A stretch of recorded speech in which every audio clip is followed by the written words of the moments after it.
In the last section, we introduced the concept of interference. And the way that we explained that was we talked about two different groups of people trying to have a conversation. And the problem was in that when those people were having their conversations, that even if two people were trying to talk to each other, that their conversations were going to couple to the other group, so that we'd be causing interference, and depending on how loud they were talking, that might be an issue because one group might overpower the other and hindering their ability to hear. And so we talked about that, and that problem becomes exacerbated or gets much worse when we consider distance from the base station into account. And so the problem is that if we have one person who might be like 1 kilometer away from the base station, and we have another person who is only 10 meters away from the base station, show them here traveling in their cars, that obviously person A is going to have much better channel quality than person B. And A's signal could easily overpower the receiver and make it hard for B to be able to get its signal to the base station and understood. For instance, B's signal is going to attenuate over 1 kilometer of distance, whereas A's is only going to attenuate over 10 meters. And also there may be objects in the way, like trees, to obstruct B's path. And so the first thing that Qualcomm needed to do was to develop a method to overcome this problem, which is known as the near-far problem. So we have people who are maybe very near the base station and people who are very far from the base station.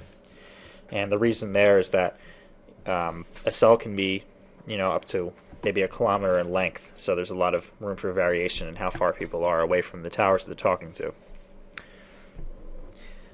So before we discuss the solution to this problem, first we have to talk about how we measure power. And so power is measured with a unit called a watt, or AW for short. And a watt is basically the amount of energy that we're transmitting, which is measured in joules, in any given second. So it's joules per second. And actually, a watt is much bigger than the units of power that we'll be talking about in this book. We'll likely be talking more with milliwatts, or MW. Small m stands for milliwatts, which is basically 1,000th of a watt, and also microwatts, which is 1,000,000th of a watt. So it takes 1,000,000 microwatts to make 1 watt. And so with that in mind, now we can understand the idea behind their transient power control, or TPC, algorithm. And so we have two users here. We have user A and user B, who are talking to the base station, or the cell tower over here.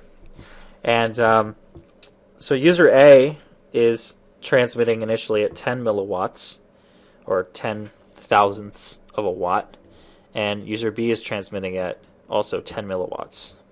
But due to different channel conditions, differing distances from the base station, what happens is that by the time A's signal gets there, it's actually down to 5 milliwatts, which is what it's received as. And by the time that B's gets there, it's down to 1 milliwatt, which is received. And so clearly A has better channel conditions because they both start at the same power level. But by the time A's gets there, it's only cut in half.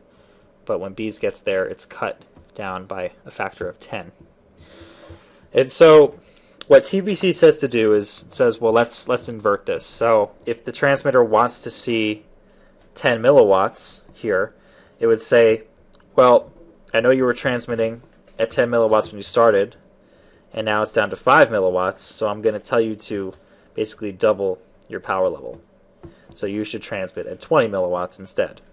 So that if you transmit at 20 milliwatts, I'm hoping that since it's cut in a factor of half, that by the time it gets to me, it will be 20 divided by 2, or 10 milliwatts. And for B, he'd tell him to increase by a factor of 10, since it was reduced by a factor of 10. So the tower would tell him to transmit at 100 milliwatts instead. So hopefully, when it comes back then, if he's transmitting at 100 milliwatts, it'll cut down to 10 milliwatts by the time it gets to the receiver, which is what you're intended to do. And so we just illustrated this conceptually. We can come up with a nice little formula for how we calculate the next power. So the new power level is going to be equal to this thing called the ratio times the current power level. And you can see that, for instance, the current power that they're transmitting at is both they're both 10 milliwatts, and the ratio is the desired level over divided by the current transmitting level. And so that basically gives us an indication as to how much the person needs to increase their level. So for instance here, sorry, not the current transmit level, this is the current received power level. Desired over received. So it's basically saying, this is what I want, but I'm only receiving this much. And so obviously this is going to be something that's greater than 1, because the received is always going to be less than the desired. So for the case of transmitter A, the received power is 5 milliwatts, and the desired is 10. So this ratio right here becomes 2. And we tell them to take 2 times 10, which is 20, to make his new power level.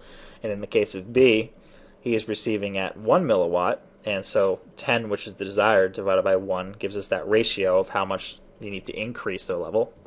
And then we tell him to increase his current transmit power level by that factor. So 10 times 10 becomes 100 milliwatts.